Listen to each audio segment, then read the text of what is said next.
Sveiki visi bičiuliai mylintys krepšinį, esame Rietave. Pirmas Lukošius 15 ir 44 Medas Kuprijanovas. Čia iš karto pirmąjį kamuolį labai žaisti 2 prieš 2. Čia atrodo čia persvara puolime 4 prieš 2.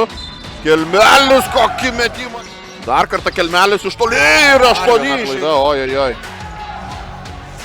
Kuprijanovas ramiai savo iš po krepšio. Per net toli iki didžiosios pertraukos. Pažangos nėra nieko. Kuprijanovas 3 varžovų apsuptyje. Aišku, klaida nemato laisvo komandos draugo ten Golsonas, bet Steponavičius. Vėl kabinamas kamuolys Lukošiui, žemė orą. Vis tik nusprendžia mesti ir kamuolį veržiasi kairę pusę, kaip lengvai tęsti gynybą. Kreišmontas, vienas žingsnelis atgal, 3 taškai, Rokas Kreišmontas. Ten Medas Kuprijanovas pažeisti taisyklių, Roko Kreišmontas. Danielius ima kamuolį. Ir čia jau niekas neišgelbės Plungiškių. Danieliaus perdavimas, oi! Imam ir tokį. Lietuvos Jurkaitis dar vagia kamuolį ir dar 2 taškai.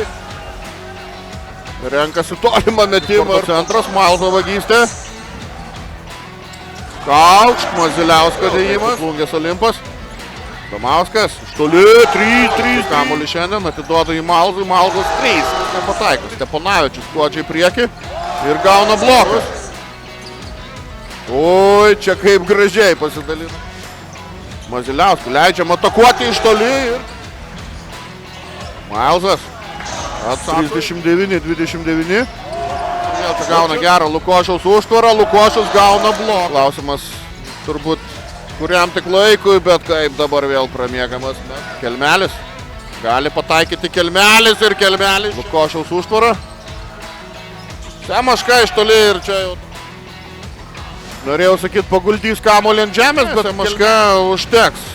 Žaisti šiandien gulda kamuolį ant žemės ir sveikinimai Kėdainių sporto centrui. Nutraukus tą savo